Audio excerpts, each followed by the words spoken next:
Hola amigos. El día de hoy veremos cómo el amanecer del 20 de octubre de 1944 encontró a Guatemala transformada. De las cenizas del gobierno de Federico Ponce Báidez, surgía una junta revolucionaria que prometía enterrar décadas de dictadura. Entre sus tres miembros, el civil Jorge Toriello y los militares Francisco Javier Arana y Jacobo Arbenz latía la esperanza de un país nuevo. Este triunvirato, donde el capitán Arbenz comenzaba a tallar su destino, fue el crisol donde se forjaron las reformas que marcarían una década extraordinaria. La Junta de Gobierno actuó con una velocidad sorprendente. En pocos meses, convocó a una asamblea constituyente que alumbraría la Constitución de 1945, una de las más avanzadas de América Latina. Imaginen el impacto. Después de años de silencio, Guatemala hablaba de autonomía universitaria, fin del trabajo forzoso, reconocimiento de los derechos de la mujer y garantías constitucionales. Era el despertar de una nación que se atrevía a soñar en democracia. Cuando el doctor Juan José Arévalo asumió la presidencia en 1945, Arbenz se convirtió en su ministro de la Defensa, un puesto clave desde donde consolidó su influencia y conoció las entrañas del poder. Pero la política es un mar agitado. La misteriosa muerte del coronel Arana en 1949, en el Puente de la Gloria, removió los cimientos del proceso revolucionario y abrió el camino para que Arbenz se convirtiera en el candidato natural para suceder a Arévalo.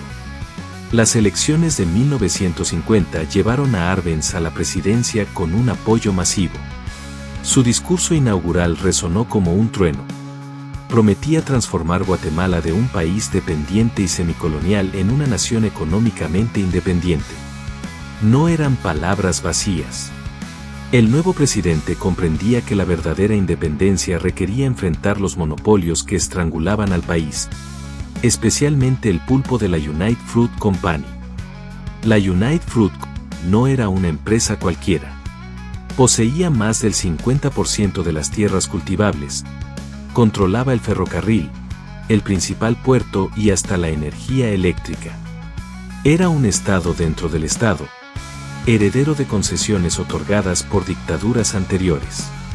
Arbenz, el militar que había visto la miseria en el campo, decidió que esta situación terminaría.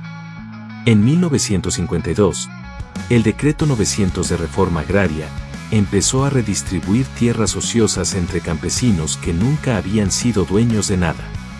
Más de 138,000 familias, la mayoría indígenas, recibieron parcelas y créditos. Por primera vez, 500,000 de guatemaltecos podían saborear la dignidad de trabajar su propia tierra. Pero Arbenz no se detuvo allí. Inició la construcción de la carretera al Atlántico y del puerto Santo Tomás de Castilla, para romper el monopolio del transporte de la frutera.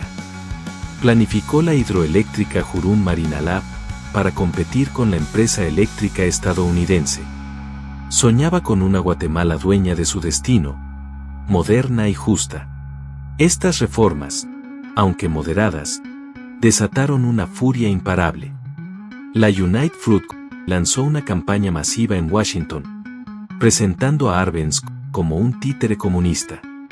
En el contexto de la Guerra Fría, el argumento caló hondo, especialmente cuando el secretario de Estado John Foster Dulles y su hermano Allen, director de la CIA, habían sido abogados de la misma empresa frutera. La maquinaria se puso en marcha. La CIA orquestó la Operación Success, una campaña de desinformación masiva y una invasión mercenaria, al mando del coronel Carlos Castillo Armas. En junio de 1954, mientras radios transmitían propaganda sobre una supuesta invasión masiva, pequeños grupos cruzaron la frontera. Lo decisivo no fue su fuerza militar, sino la presión psicológica y la traición interna. El 27 de junio de 1954, un Arbenz acorralado anunció su renuncia. En un discurso desgarrador, denunció a los mercenarios al servicio del imperialismo y a la United Fruit cuyo interés pecuniario había logrado derribar un gobierno legítimo. La primavera guatemalteca había durado apenas 10 años. Lo que siguió fue el calvario del exilio. Humillado públicamente en el aeropuerto, donde fue obligado a desnudarse bajo falsas acusaciones, Arbenz inició un peregrinaje por México, Suiza, Checoslovaquia y Cuba. La CIA orquestó una campaña de desprestigio que minó su salud y su espíritu. La tragedia familiar se sumó al drama político cuando su hija Arabella se suicidó en Bogotá en 1965. Jacobo Arbenz murió en la Ciudad de México en 1971, en circunstancias nunca completamente aclaradas, solo y alejado del país que había querido transformar. Su cuerpo no regresaría a Guatemala hasta 1995, cuando una nueva generación lo recibió como al soldado del pueblo que nunca dejó de ser. La historia de Arbenz nos habla de los sueños truncados y de la crudeza de la geopolítica. De cómo un presidente legítimo puede caer ante intereses económicos disfrazados de cruzada ideológica. Su legado permanece como recordatorio de que la soberanía nacional y la justicia social son batallas que, aunque se pierdan en el corto plazo, siembran semillas para futuras generaciones. Para mantener viva la memoria de los buenos hijos de la patria, dale like, suscríbete, activa la campanita y comparte para que historias como la de Jacobo Arbenz lleguen a más. Hasta el próximo capítulo.